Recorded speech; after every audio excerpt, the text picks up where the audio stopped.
اگر کسی طریقے سے یہ جھنڈا گرا دیا جائے تو شہر والوں کی ہمت خود ہی کم ہو جائے گی۔ اس لیے یہاں کے شہریوں کا یہ عقیدہ تھا، یہ بلیف تھا کہ جب تک ان کا یہ جھنڈا لہلہاتا رہے گا کوئی انہیں نقصان نہیں پہنچا سکتا۔ منجمیق کے لگتے ہی اسلامی لشکر نے جھنڈے پر پتھر برسانا شروع کر دیا اور کچھ ہی دیر میں جھنڈا نیچے گر گیا۔ السلام علیکم ورحمۃ اللہ وبرکاتہ۔ تاریخی فیصلے میں ایک بار پھر ویلکم۔ ناظرین، آج کے ہسٹورک ڈیسیجن کا ہم سے یعنی صوبہ سندھ کے رہنے والوں سے ایک بڑا ہی خاص اور گہرا تعلق ہے، کیونکہ ہمارے مسلمان ہونے میں اس فیصلے کا بہت اہم کردار ہے، کیونکہ اس فیصلے کی وجہ سے سندھ میں دین اسلام داخل ہوا تھا۔ یہی وہ فیصلہ ہے جس کی وجہ سے سندھ کو باب الاسلام ہونے کا اعزاز ملا۔ آج کا ہسٹورک ڈیسیجن ہے محمد بن قاسم کا سندھ فتح کرنے کا فیصلہ۔ ناظرین، اس فیصلے کی ڈیٹیل جاننے سے پہلے اس فیصلے کا بیک گراؤنڈ جاننا بہت ضروری ہے کہ کون سے وہ حالات تھے، ایسا کیا واقعہ ہوا جس کی وجہ سے آپ نے سندھ کو فتح کرنے کا فیصلہ کیا تھا۔ ناظرین، یہ 7ویں صدی عیسوی کی بات ہے۔ ایک پرانے شہر سرندیپ میں، جو اب سری لنکا میں آتا ہے، اس میں کچھ عرب تاجر رہا کرتے تھے۔ تو سرندیپ کے راجا نے ان عرب تاجروں کے انتقال ہو جانے پر ان کے ورثاء، جن میں بچے اور خواتین شامل تھی، انہیں ایک جہاز میں عراق روانہ کیا۔ وہ جہاز جب دیبل کے بارڈر پہ پہنچا تو اسے دیبل کے ایک قبیلے سے تعلق رکھنے والے سمندری ڈاکوؤں نے لوٹ کر ان سوار بچوں اور خواتین کو گرفتار کر لیا۔ اس واقعے سے عراق والوں کو بہت غصہ آیا، چنانچہ اس وقت کے سپہ سالار نے دیبل شہر کے راجا، جس کا نام داہر تھا، ان سے ان پائریٹس کے خلاف اقدام اٹھانے اور قیدیوں کی رہائی کا مطالبہ کیا۔ لیکن اس بار بھی راجا داہر نے اپنی پرانی عادت کی طرح یہ کہہ کر کہ سمندری ڈاکو میرے بس میں نہیں، ڈاکوؤں کے خلاف کارروائی کرنے سے صاف انکار کر دیا۔ اس وقت کے مسلمان حکمران نے معاملے کو میوچول انڈرسٹینڈنگ سے حل کرنے کے لیے راجا داہر کو پیشکش کی کہ اگر وہ چاہے تو ڈاکو کے خلاف اس کی مدد کے لیے مسلمان فوج بھیجی جا سکتی ہے، جو راجا داہر کی لیڈرشپ میں ہی ڈاکوؤں سے خلاف لڑے گی۔ مگر اس پیشکش کو بھی راجا نے کسی خاطر میں نہ لاتے ہوئے ڈاکوؤں کے خلاف کسی بھی قسم کی کارروائی کرنے سے صاف انکار کر دیا۔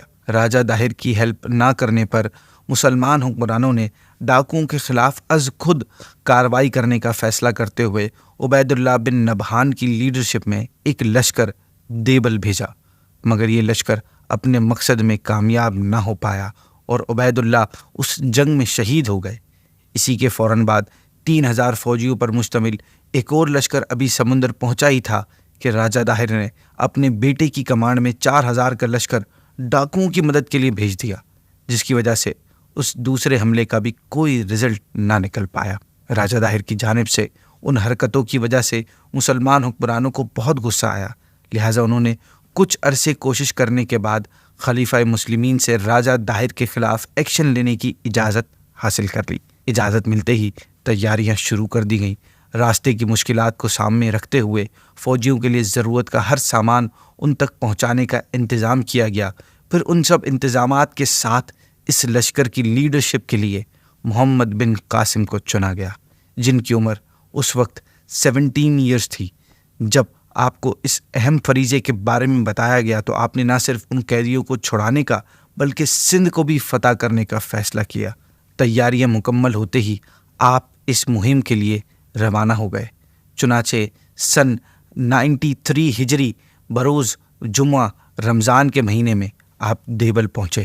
جب آپ دیبل پہنچے، بالکل اسی وقت اسلامی سمندری جہاز بھی دیبل کی بندرگاہ میں داخل ہو گیا۔ ناظرین، محمد بن قاسم نے فوری کارروائی کرتے ہوئے شہر کے آس پاس خندق کھدوا کر ان کے ارد گرد نیزے گاڑ دیے، جن پر اسلامی پرچم لہرا رہا تھا، اور ہر نیزے کے نیچے ایک ایک سپاہی کھڑا کر دیا۔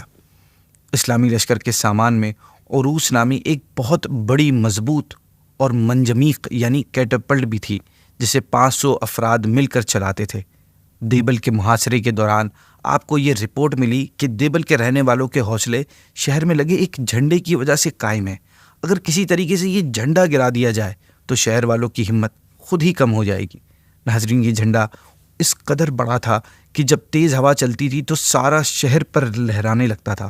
اس لیے یہاں کے شہریوں کا یہ عقیدہ تھا، یہ بلیف تھا کہ جب تک ان کا یہ جھنڈا قائم رہے گا، لہلہاتا رہے گا، کوئی انہیں نقصان نہیں پہنچا سکتا۔ جھنڈے کے متعلق علم ہوتے ہی محمد بن قاسم نے عروس نامی منجبیق کو شہر کی ایسٹ کی جانب سیٹ کرنے کا حکم دیا تاکہ یہاں سے جھنڈے کو بآسانی نشانہ بنایا جا سکے۔ منجمیق کے لگتے ہی اسلامی لشکر نے جھنڈے پر پتھر برسانا شروع کر دیا اور کچھ ہی دیر میں جھنڈا نیچے گر گیا۔ جھنڈے کا گرنا تھا کہ شہر میں موجود فوجی پریشان ہو گیا اور ان کا کانفیڈنس لوز ہو گیا اور انہوں نے اس حالت میں مسلمان فوج پر حملہ کر دیا، لیکن مسلم فوج کے بھرپور جواب نے انہیں پیچھے ہٹنے پر مجبور کر دیا۔ ناظرین، محمد بن قاسم اور آپ کی فوج پر دیبل والوں کی کمزوری ظاہر ہو چکی تھی۔ اس کا فائدہ اٹھاتے ہوئے دیکھتے ہی دیکھتے مسلمانوں نے دیبل شہر کو فتح کر لیا، مگر راجہ داہر ہاتھ نہ آیا اور وہ کسی طرح دیبل سے فرار ہونے میں کامیاب ہو گیا۔ آپ نے عام شہریوں کے لیے مکمل امان اور مذہبی آزادی کا اعلان کیا، پھر 4000 مسلمانوں کو یہاں بسایا گیا اور اسی کے ساتھ ہی اس شہر میں ایک تاریخی مسجد بھی بنائی گئی۔ یہ سارے کام 3 دن میں کرنے کے بعد آپ نے نیرون یعنی حیدرآباد کا سفر اختیار کیا، پھر نیرون سے سیحان روانہ ہوئے۔ سیحان کسی بڑے مقابلے کے بغیر ہی فتح ہو گیا۔ آپ نے سیحان سے علاقہ سوراشٹر کا رخ کیا جو راجہ راسل کے پاس تھا، اور یہیں پر دیبل کا بھاگا ہوا راجہ داہر بھی موجود تھا۔ یہاں راجہ داہر نے ایک بہت بڑی جنگ کی تیاری کی ہوئی تھی۔ راجہ داہر کی فوج میں 27 جنگی ہاتھی بھی شامل تھے۔ سندھ کے راجاؤں مہاراجاؤں کے یہاں جنگی ہاتھیوں کے میدان جنگ میں اترنے کی صورت یہ ہوتی تھی کہ جو ہاتھی زیادہ بہادر ہوتا اس کے پورے جسم پر لوہے کا لباس ہوتا اور اس کے ارد گرد 500 پیدل سپاہیوں کی فوج ہوتی تھی۔ اس حساب سے صرف 27 جنگی ہاتھیوں کے ساتھ 13-14 ہزار سپاہی موجود تھے۔ سوار اور پیدل فوج اس کے علاوہ تھی۔ سوراشٹر کے علاقے میں دونوں فوجیں کئی مہینوں تک ایک دوسرے کے آمنے سامنے رہی، اور ناظرین، سندھ کی فتح کا سب سے خطرناک حملہ یہی تھا۔ راجہ داہر ہاتھی پر سوار تھا اور اپنی فوج کو لیڈ کر رہا تھا۔ دوران جنگ اللہ پاک کی طرف سے ایسا کرنا ہوا کہ راجہ کا ہاتھی اچانک بے قابو ہو گیا، جس کی وجہ سے راجہ کو ہاتھی سے کودنا پڑا اور وہ وہیں گر کر مر گیا۔ اور پھر دیکھتے ہی دیکھتے مسلمانوں کو اس علاقے میں بھی فتح حاصل ہوئی۔ اس کے بعد آپ نے لگاتار کامیابیاں حاصل کی اور سندھ کے علاقے فتح ہوتے گئے، اور یوں اس سرزمین سندھ کو باب الاسلام یعنی اسلام کا دروازہ ہونے کا شرف حاصل ہوا۔ ناظرین، آپ نے سندھ کے کئی علاقوں میں لوگوں کے ساتھ بڑا اچھا سلوک کیا، جس کی وجہ سے ہر کوئی آپ کو پسند کرنے لگا، اور سندھ بھی ایک بہت بڑی اسلامی سلطنت کا ایک حصہ بن گیا، اور یہاں بھی دیگر اسلامی علاقوں کی طرح تجارت، تعلیم، سیاحت اور دیگر چیزوں کو خوب کامیابیاں اور ترقیاں حاصل ہوئیں۔ سندھ کو بھی فتح کرنے کا آپ کا یہ فیصلہ ہر اعتبار سے اچھا ثابت ہوا۔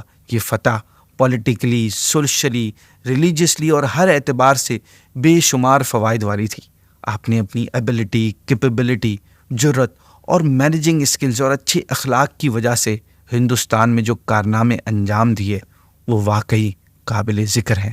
اسی کے ساتھ آج کے ایپیسوڈ کو اینڈ کرتے ہیں۔ انشاءاللہ آپ سے کل پھر ایک اور فیصلے کے ساتھ پھر ملاقات ہوگی۔ السلام علیکم ورحمۃ اللہ وبرکاتہ۔